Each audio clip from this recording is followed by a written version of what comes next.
quick summary and then we'll start. Okay. Yep. Kum lernen a blatt Gemara. We're up from Moed Katan Daf Amud Aleph. Even though we're supposed to be talking about Chol Hamoed, we went off on a tangent on Tisha B'Av. The Mishnah actually brought Shemitah. The Mishnah actually brought down Shemitah, and now we are learning to the law of Shemitah. And we learned something phenomenally new, and that is that even though on Shabbos we have 39 principal malachas, avos, and according to some, each av malacha has 39 tullas, but we find out that a Shemitah, there are no really tullas from the Torah except the two that are highlighted. And one was, One is pruning, which the ultimate aim is like planting, so it's an ancillary to planting. And the other one is harvesting grapes, which is considered a tool of harvesting grains. Even though some people hold it's exactly the same thing, why should it be a tulda? It should really be an av. But the way we learn Rashi, that it's a tulda as well. And these are the only two tuldas that you are liable for from the Torah. There are no other tuldas from the Torah when it comes to Shemitah. And even though we learned in the Brisa that it's much more expensive than that, and we had, weeding and all these other things that are considered part of it, nevertheless, we concluded that's Omer D'Rabbanan, and this is a Smachta. The only other thing that we added, which is not written in the Torah clearly, is plowing. All the Torah talks about is planting and harvesting. Doesn't talk about plowing. So we had two opinions. We have one opinion is that halacha l'Moshe Sinai prior to Shemitah you're not allowed to plow. So if you're not allowed to plow to Shemitah, surely you're not allowed to plow during Shemitah. And where do we know plowing from? How do you know you're not allowed to plow on the year of Shemitah? So we have it from two ways of learning it. One is from the klal uprat uklal. So there's a klal that says the seventh year should rest. The prat is don't plant and don't harvest, and the klal is it should rest in the seventh year. So that does is klal prat uklal comes to expand, similar to planting, which plowing would be included as well. Because in order to plant, you got to plow. So we would include plowing as well in the klal prat uklal.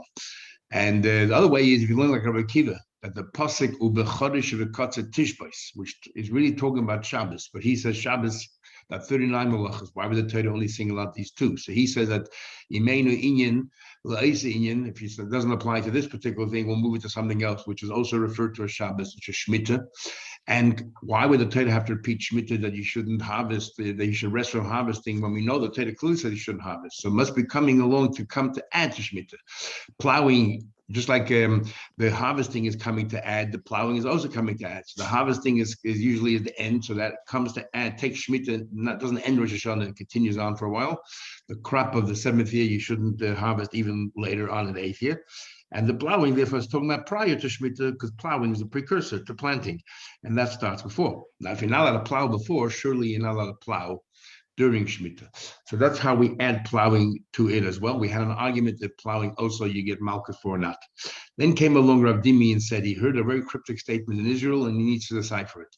It said there that we would have thought you get lashes for adding, and therefore we have a pasuk that tells you don't.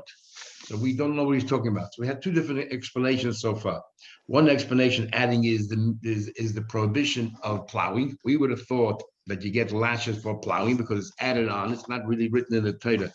You would just added it on, and from the klal prat uklal and so on. And then we're going to learn the Gemara today that no, you don't get malchus for it, because as we'll see, the Torah highlighted two additional things that you get lashes for. Like Sizra, and also you shouldn't prune, like Sizmer, you shouldn't harvest as well, like Ptsira, and but anything else you don't get lashes for.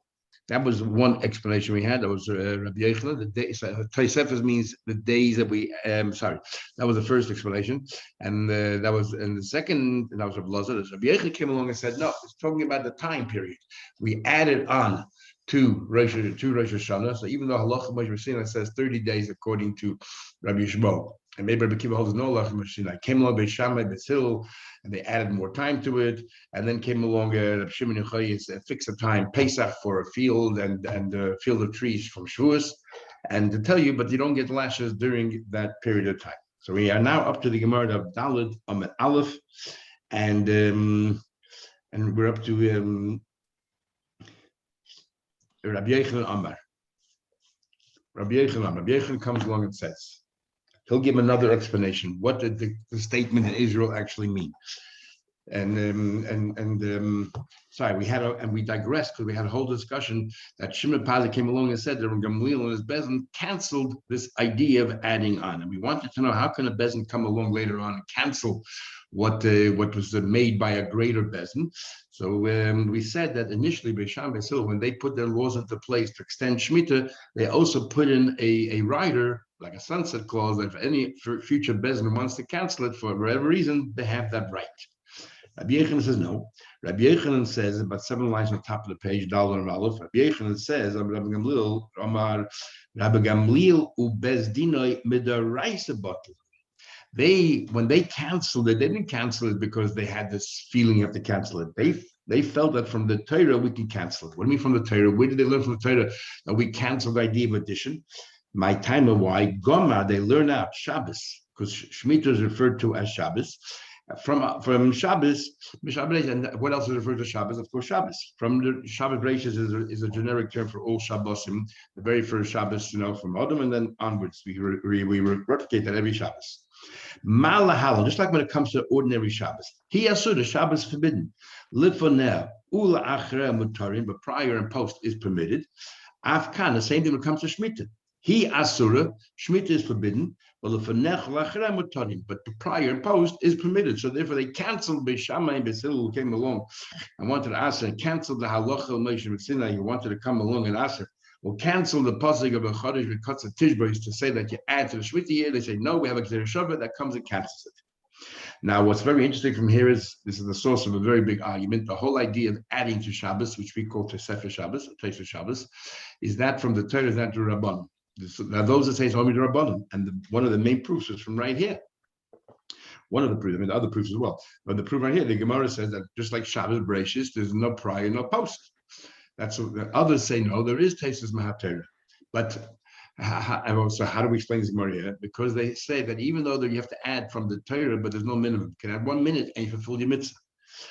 And therefore, when we say that we have 18 minutes, after Lechzen, after Lechbenchen, we have 18 minutes until Shkias, that's really a misnomer.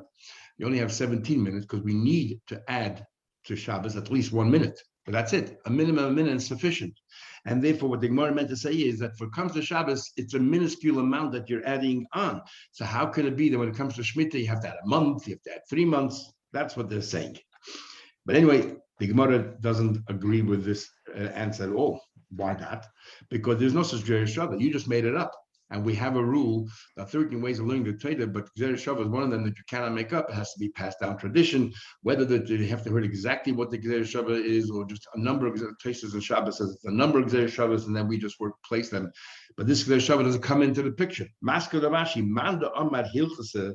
I'll ask 2 things. According to Rabbi Shmuel, who says that's halacha Moshe Sinai, and he follows that's halacha Moshe Sinai. That saplings you can work till Rosh Hashanah, but everything else you have to stop prior, 30 days prior. So you're telling me asik Gzerah Shavah, you made up a Gzerah Shavah to cancel halacha Moshe Sinai? A person cannot make up their own Gzerah Shavas.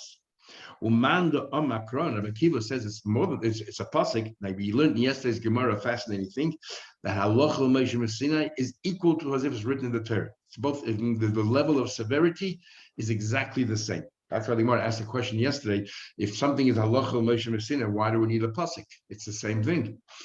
So according to Rabbi Akiva, who says you learned from a pasuk, you're telling me you made up a Gzerah Shavah to cancel a pasuk? Asik Gzerah Shavah, Akra came along Gzerah Shavah and canceled a pasuk. Elo Rabashi. Rabashi gives a different answer, explains. Rabbi Gamliel and Bezdina, Sabri Rabbi Shmuel. Rabbi Gamliel and Bezdina and his Bezdin came along and they canceled Beishamai and Beis Hill's, an extension of Shemitah all the way to Shavuos and Pesach. Shavuos is they hold like Rabbi Shmuel, which is that there is no pasuk. There is no pasuk whatsoever for Shemitah. Bechari V'Katza Tishbos is talking about Shabbos. How do they know we have to extend from Allah Moshe Sinai? So therefore they go a bit further. Remember, there is a set of 3. We had Arava, we had Nisach HaMayim, and then we had Esenatias. What do we know about the other 2? That biblically we're only obligated to do those things in the time of the Beis Hamikdash. In the time of the Beis Hamikdash, we did Nisach HaMayim. Time of the Beis Hamikdash, we did that Arava. Today it's only a minig. Minig Nevi'im we had. or Takanas Navim, we had a discussion in Sukkah. That's to do with our rubber. This is a no mitzvah at all. So the same thing when it comes to the extension of Shemitah, it doesn't apply today. So the chigi midi hilchasa bezman shebeis hamikdash kaim, when the beis hamikdash is upstanding, do me the nisach hamayim. Aval bezman she'ein beis hamikdash kaim loy. You don't have to extend Shemitah. So that is what you heard at Israel. You would have thought that we should add it, just like added on back at times the base of Mikdash, we should also add it on today. Comes to tell you that no. And you would have thought you get Malchus, comes to tell you that no, that today we don't have to have these extensions going back all the way to Pesach and all that. Says the Gemara, okay, we're continuing to explain different parts of the Mishnah. You're not allowed to go ahead and irrigate a field using a pool of water from rainwater, nor from a mekil. Mekil is a well, you have to use a bucket, because with a bucket you have to keep it coming back and forth. You have to bend down and pick up the water. It requires a lot of strenuous work. And we learned before the two conditions are that it has to be to avoid a loss and it shouldn't be too strenuous. So we understand mekila. What we don't understand is make shana. You have a little pond there of rainwater. What's the problem? Bishlein mekil nikatichas. I understand is a big effort. Ela make shami my terika. But when it comes to rainwater, what's the big effort? Amar Ablay, Amar Yechem. We'll have two explanations of the Gemara. One explanation is gzeira make shamim out to make killing. We are worried if we're going to allow you, permit you to use rainwater next time you use well water, because where does the well get its water from? Many times from the rain, and you can't see the distinction. Therefore, it's a gzeira.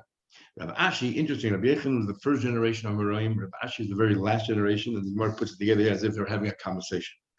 Rabbi Ashi says, no. You know why you're not allowed to use pool water, rainwater? Because, okay, and initially the water is pretty high up. It's pretty easy to remove the water. But then as you start taking more, you'll need more, quite a lot of water. And as you start taking more water, you have to bend down, stoop down, and start using a bucket. It will be the same as a well. It'll be a great effort. And there's no line, you don't know when to stop. And that's what we're worried the rainwater itself would turn into the same thing as a well. Make shami gufayu, the rainwater itself will turn into a make killing also, will turn into a well water. And that's what we are worried about. Says the Gemara, Kimiflagi bid Rab Zera. And they're arguing in what Rab Zera said. Zera said a law, and based on which explanation you have, will either agree with Rab Zera's law or disagree with Rab Zera's law. And that is as follows. Rab Zera said, Sorry, there's the name of Rabba, the son of Yirmiyah, the name of Shmuel. Naharis, if you have these little rivers, where are they replenishing themselves from? Not from underground springs, but from there are a lot of pools of little ponds, little dams of rainwater, and these rainwaters fill the river. But there's plenty of it. You're allowed to use a chalamayit. Now, why are you allowed to use chalamayit? We're not worried that it's going to deplete. So it depends what the reason is you're not allowed to use rainwater. If it's a gzeira, the next time you use a well, so why are you allowed to use these rivers? Since it's all based on rainwater, it should be forbidden. But if the point is we're scared that you'll deplete the water, you'll have to stoop down and work very hard, then in the case of a river, there was plenty of rainwater, we're not worried at all. Mad east less So here we see that how it plays out. Gufa, let's analyze what Abzeda said. Abzeda said the name of the son of your name is Shmuel. But these rivers that they draw their water from these pools of water, rainwater, that you're allowed to use it to irrigate chalamayit. So the question is, I'm not worried that it's going to dry up and you go to another place. Not worried. Abzeda asked Abzeda a question. It says in our Mishnah clearly, but you're not allowed to use make shamim nor make killing. You're not allowed to irrigate using well water, okay, but nor make shamim. So why is this river any different? Amalei, he said to him, Yimra, my son. Or he said to him, now Yirmiyah, Zera himself used to live in Babel, and then he moved to Israel, and we learned that he fasted 100 Tanesim to forget everything he learned in Babel so that he can learn in Israel and receive it brand new. Rabbi Yirmiyah is from Israel. And in Israel, they didn't have too much rain. So they couldn't understand. How can you say that a river can rely on this rainwater? Eventually, it'll be depleted, whichever reason you learn. So he said, my son, even though I forgot a lot what I learned, in Babel, I don't forget the facts. And the facts are that Hani Agam in the Babel, they never deplete. There's so much water there. It's so fertile. these plains there that it will never deplete, and therefore a river based on a lot of these little dams is permitted. We learned hapsekes, these little creeks, if they filled up with water. Rashi learned that psekes and berichas are one and the same. Others learned that two different things, but similar idea. They filled up with water. You're not allowed to use them for chol hamoed because again, it requires a big effort, and maybe you'll deplete the water. But the no, it only filled up Erev Yom Tov. So if there's times that it's dry and there's times that it's full, you shouldn't do it. If you have an amas amayim, we learned right before, amas amayim is a constant creek of water, and it's called amma all over the Shas amma because it is an amma deep. In order for to be considered plenty water, it has to be 6 tfachim deep. If it's less than 6 tfachim deep, then it's not really, it can dry tomorrow. So we can't really rely on it. But if there's an amas amayim crossing between these little creeks, then you're allowed to fill from these creeks, because if, let's say, the creeks empty out, you always have the amas amayim, which is right there, that you can replenish from. So there's no extra effort. The amas amayim is permitted. The amas amayim should have such an abundant supply of water that it's sufficient there to irrigate the majority of the field just from the amas amayim. So then we have no concerns. The creeks can dry, and and have dry riverbeds. There doesn't matter. You can still use that amas amayim. However, Rav Ashi says, I'll go further. Even if the majority of the field, so it's a very large field, and this amas amayim does not have sufficient water to water the entire field, it's not a problem, because the amas amayim constantly is flowing. You don't have to do everything in one day. Even the amas amayim is constantly flowing. Meimer Ahmed will say to himself, look, I don't have to do everything in one day. If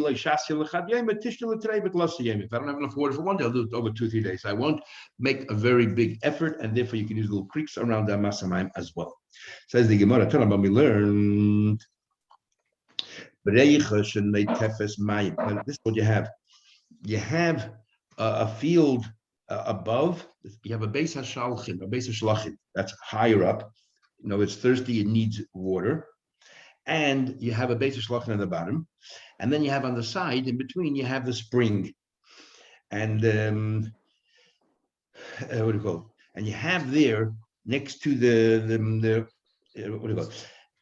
You have the top beis hashlachim, right, the top of the hill, and right next to it you have on the right side of it, let's say you have a spring, so it's getting fed water from that spring. And then on the other side of it, lower down the mountain, you have this other beis. Because remember we learned Rashi in the beginning of the Sechta that beis hashlachim generally are on the slope of the mountain, so therefore it doesn't retain the rainwater; it's constantly sliding down, so you need to irrigate it. And then you have beneath it, you have another beis hashlachim, and between the two beis hashlachim, you have this creek.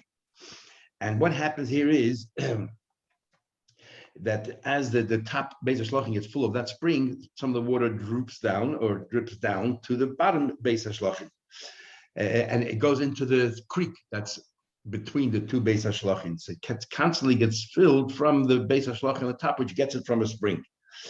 So the question is, can you use that to irrigate? Because we said before, we don't want you to use a breaker because it'll dry out and it'll be extra effort. You'll have to find somewhere else. But in this case, because it's coming not directly or indirectly from a beis hashlachim above, which is getting from a spring, which is alongside it, that's good enough. So therefore, will continuously be a source of water there. So Torah only learned. You have this creek that is dripping water, that's getting it from the beis hashlachim that's higher up. You're allowed to then use that creek to fill the beis hashlachim that's on the bottom, because there's a constant source, the beis hashlachim on top, which is getting it from a spring alongside it. The question is, avida de pascha, but all it is a creek, and we said before, the creeks dry up all the time. We don't want you to rely on chol hamoed, then you look for other creeks. It'll be a lot of effort. There's a proviso here about dying him betaftafes. It's talking about that the beis hashlachim above is very moist, and therefore there's water constantly dripping into the kricha. So we're not worried, we're not worried that it's going to dry up. And Amar Abaye again adds one more contingency. Who shall let pasuk mayin rishon? Abaye said that the spring that's above, next to the beis hashlachim above, it has to be constantly flowing. But if that spring dries up, then even though the Beis Hashlochen on top right now has plenty of water and is dripping into the brecha, you should not use the brecha because eventually it'll dry up, and then you're going to go look for other brechas, and that requires a lot of effort, and that's not the spirit of Chol Hamoed. Tanya, we learned from Manasseh, you have two furrows of growth, one above the other. You shouldn't then go ahead and take water from the bottom furrow and to water the top. That's a big effort. Yes, even if you have only one patch, it goes up a hill, it climbs up, and the bottom half is the top half. Don't draw water from the lower point, you go to the high point, even though it's the same furrow, the same row, because it's a lot of effort. And again, the operative word here, we don't want ticha yisera. In the Brisa, Madlin Leirokis. Right now, we're interpreting Madlin Leirokis, and we'll see more later that that's how we're going to maintain the interpretation.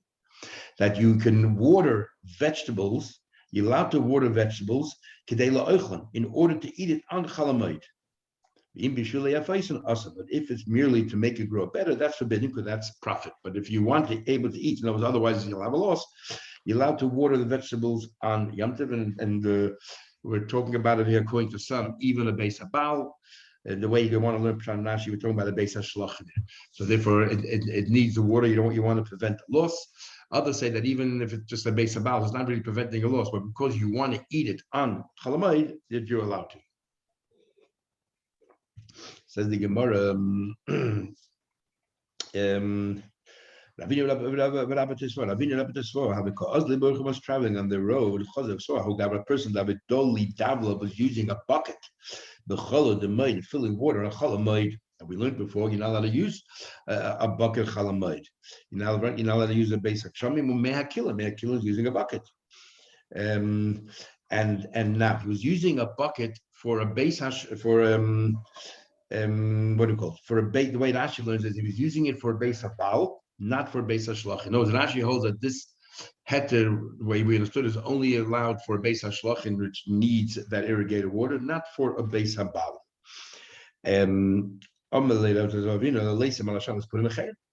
Let's put him a chayim because he's defying the laws of the edicts of the Chacham. Amalei said, what do you mean? What Tanya we learned? Madlin liyarakas kedei la'ichlin. You're allowed to water vegetables needed. Sounds like even as they have bal. Amalei said to him, you think. So Rabbi Tesfa told Ravina, you misunderstood. You think madlin means to lift a bucket and fill it? No. Me sovereign, my madlin maya. You're allowed to fill it with water? No, you know what madlin means? Madlin means shlufe. You're allowed to go ahead to your field if you have vegetables that are too crowded together. When they're crowded, they crowd each other, and none of them grow properly. So you're allowed to pull the vegetables out between each other. So here you're allowed, and if you're not allowed to generally work in your field, but here you're doing it. The vegetables that you're pulling out are edible, so you can eat a Chol Hamoed. In the meantime, you'll have a benefit that the other vegetables have space to grow. So win-win. So madlin shlufa, you're allowed to. So if you're doing it in order to eat, you're allowed to. If you're doing it only to beautify the rest, not to eat it, then you're not allowed to. And how do I know the word madlin means to pull out, to yank out the vegetables that are in between? It's not. We learned in the Mishnah, Hameidul Bigfanim, if somebody pulls out a cluster of grapes and they're all bunched together, and you pull out some of the grapes to enable the other ones to grow properly, you're allowed to even do b'shalanim in the portion that belongs to the poor. For example, paya, you're benefiting the poor people. You're not stealing from them, you're benefiting them. Or, for example, certain grapes that you have to give them are not fully ripe. Give it Rabbi Yehuda. Rabbi Meir says, b'shaloi rashay. Only if it's your own, you're allowed to do that, but not the Ein Rashay B'Shem. You cannot go to the second because you're like stealing from them. You're not allowed to do that, even though you're doing it to improve their corner. But the fact that you're taking some away, you're not allowed. Amalei. So we see the word madlin means to lift vegetables. Maybe that's what it means. Madlin Yeruk is a Chol Hamoed, but not to take a bucket. And even though you're planning to eat a Chol Hamoed, you're not allowed to take a bucket. It's hard work to water. Amalei, but Tanya, but it's a clear brayso that says madlin mayim liyerakas. You're allowed to fill up a bucket with water for vegetables kedei la'ichlin in order to eat it. And the way we're learning now is no difference is Beis Hashlochen, the way Rashi learns, or Beis Habal. Amalei said back then the famous saying, Yitanya, Tanya. Well, if it says, it says. I don't know every single brisa. No, I'm going to know every single brisa. So that's what it says. That's what it says. Then it's a mission of ice in ugis, like finding out how to make ditches, like pits in the ground, so that you can fill up with water underneath vineyards. Underneath vines. My ugis, what exactly is the definition of ugis? I'm going to view the benke. It's benke, which means pits. And you place it under the vines or under the olive, and you fill it up with water. Rashi said that the source of the word ugis is the word circle. We had by Choni Hamago that he made a circle there. He said he's not stepping out unless it starts raining. That's where the word ugis comes from. Tana we learned Elen ugis. What are ugis?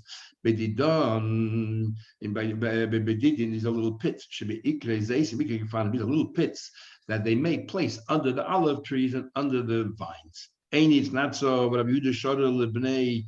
Rabbi Shua allowed this particular family, Bar Sasoi, or either name of a family or the name of a place. Lemeved benke lekamen. He did allow them to make ditches underneath their vines on Chalamoid. And our mission says you're not allowed to make it like ugis. And you tell me that's one and the same. So how come you're not allowed to? And Rabbi Yehuda allowed them.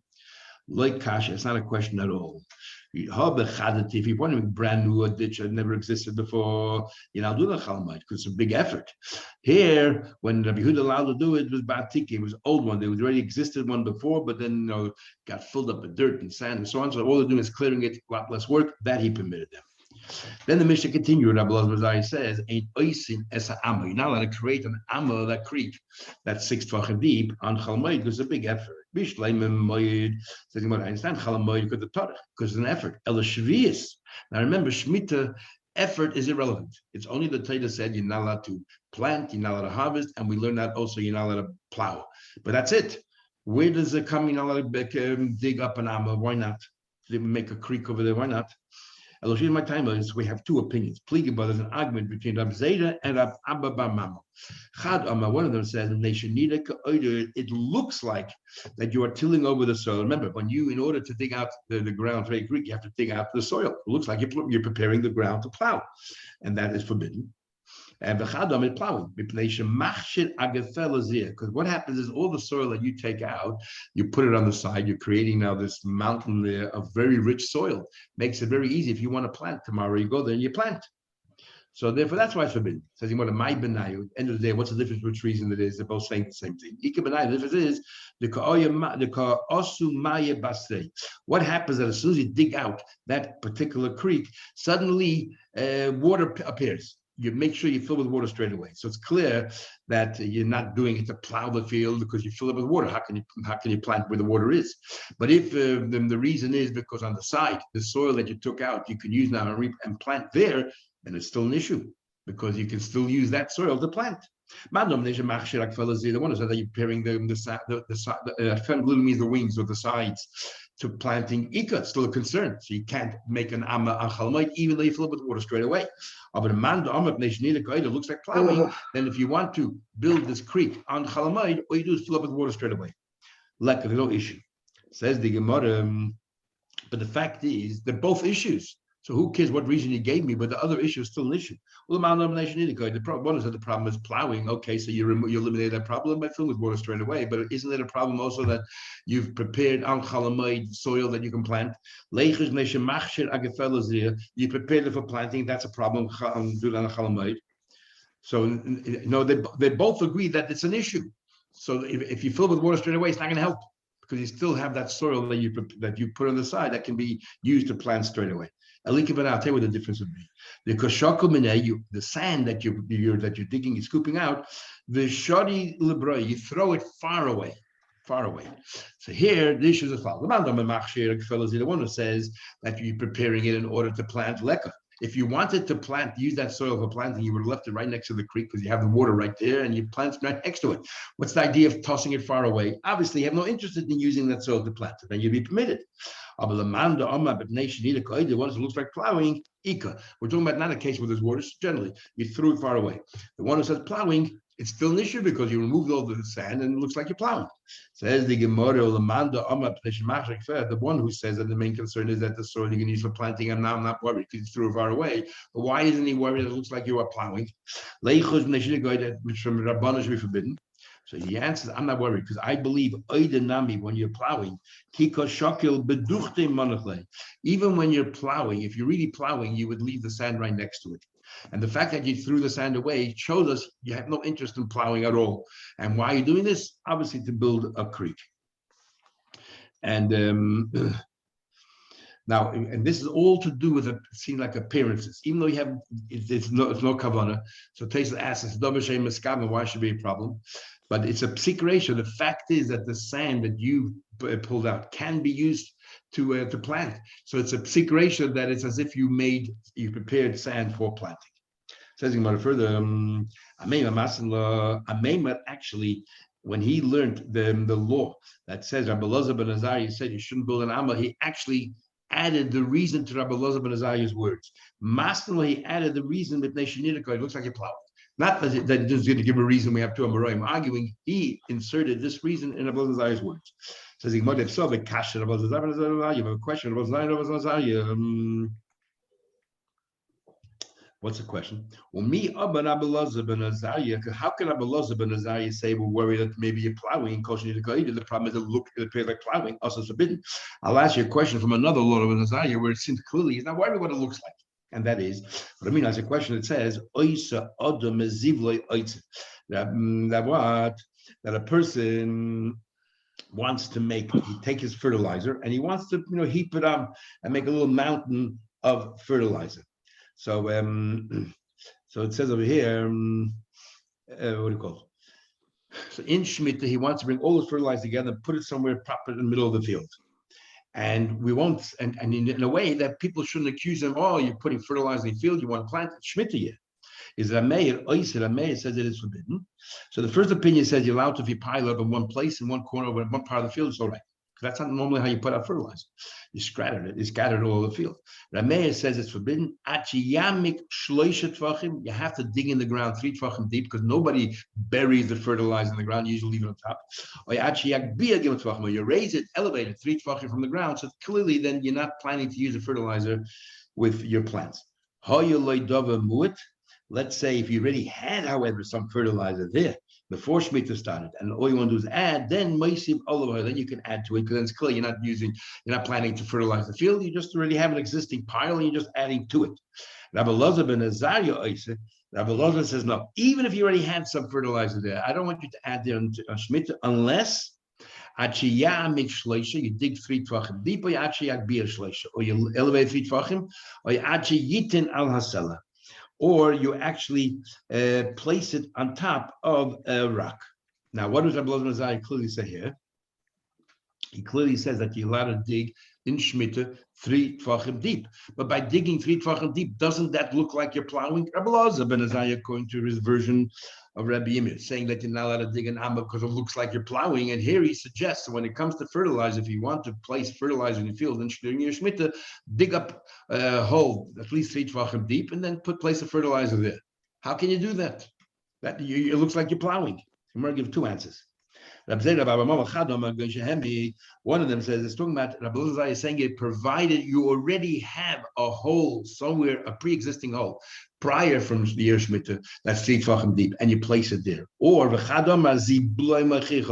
that you're putting the fertilizer straight away into that hole proves to us that you're not planning to plow. Just like in the case of the water we said before, if you put water through that creek straight away, it's clear you're not doing it to plow. Here also, by placing the fertilizer, normally you're not allowed to dig in Shemitah because it looks like you're plowing. But here, because you're placing the fertilizer in there straight away, it no longer looks like plowing. Says the Gemara, Mesaknin es hamekol kelas b'moyed, you're allowed to fix up that. Where if roads that are, let's say, ruined or other that are ruined, you're allowed to fix it up. A chalamoid, my mekol kelas. What exactly does it mean, mekol kelas? What's ruined? Amar Baba, shim hoisa ma'amukata. You have an amma, right? An amma 6 tvachim deep. And what happened is that it used to be 6 tvachim deep, and suddenly you lost 5 tvachim, but you still have 1 tefach left of water. In other words, you filled up with sand, rocks, everything else got sealed up, but you still have 1 tefach of water flowing through. Then you're allowed to clear it out. Ma'amida al shisha tvachim. You're allowed to clear out the other 5 tvachim in order to be 6 tvachim deep. Says the Gemara. So it's a ratio of 1 to 6. Pshita, there's no question. Chatzi tefach al shloisha tvachim. Initially, the amma was 3 tvachim. this creek bed was 3 tefachim deep, and now 2.5 tefachim got filled up, and all you have is 1/2 a tefach of water flowing through. And you want to dig out the 2.5 tefachim, now I'll do that a chalamayit. Even though the ratio 1/2 a tefach to 3 is a 6, no different than 1 tefach remaining out of 6. The difference is kivan lavamaya. The great Rashi learns 3 tefachim is not sufficient water to irrigate anything like klumu. Therefore, it's a waste of time. You need 6 tefachim minimum in order to be able to say there's enough water here that you can use to irrigate. Others say because there's only 1/2 a tefach left, 1/2 a tefach is as if there's nothing. So therefore, it's as if you're building it from scratch, which then would leave the question: what happens if you had a tefach left out of 3 tefachim? Are you allowed to fill it? According to Rashi, no, because 3 tefachim was a waste of time. But according to those Australians, would say the problem with 1/2 a tefach is like it's already dried up. But it is a tefach, so it's not really dried up. Maybe you are allowed to complete it to 3 tefachim. That will be the difference between Rashi and the other Australians. Then the Gemara continues. What about for Chayim? 2 tefachim. Al Shnei Masa. The ratio is the same. Start out 12 tefachim deep, and now all you have is 2 tefachim. It's a ratio of 1 to 6, and 2 tefachim is, is something. But the problem is the Ketorah Tirchi say that to go ahead and to bend down and to dig out the other 10 tefachim, it's a big effort. What about for Chayim Al Shiva? What about you have there was 7 tefachim initially, and now there's 2 tefachim flowing. And now you want to dig out 5 tefachim to get to its full resource. So you would argue, in the case of 1 to 6, you have to scoop out 5 tefachim. Here also, in the case of 2 to 7, you're scooping out 5 tefachim. It's the same thing. It should be permitted. Perhaps because you have to bend down further. Even though it's 5 tefachim, but there the 5th tefach is between 5 and 6, and here the 5th tefach is between 6 and 7. You have to stoop down a bit further, and you have to arch your back. It requires a bit more of a strenuous effort. Maybe Ika Tircha Tvei is a bit more of an effort. Teiku, we remain with the question. Abaye permitted Shada, he permitted Leblei Bar Hamda, he permitted to the people of that family, Lishchufe Nahara. He permitted them to clear out a river that had branches of trees in it. He permitted them to clear out those branches. Rabbi Shada, he permitted the people of Sakaisa, Lemichra Nara Tmima. There was a river that at its source was blocked up. He permitted them to remove the blockage. Rav Ashi allowed the people to sit in Mechasya burnits to go ahead and to remove. There was a sandbar or something in the middle of this river to remove that sandbar. Omar, they all three said the same thing. Why they permit this? These things require a big effort, because in our Mishnah it says one of the things that we permit you to chalmoid are things which are necessary for the public. Kivan the shasim b'nei rabim, because in these 3 cases, this is a source of water for the public. It was a communal benefit. Is kerabim dami. Whatever they were doing it for the public. But now we learned in our Mishnah, oisin kol tzarchei rabim. You're allowed to take care of all the needs of the public. Okay, we'll stop here.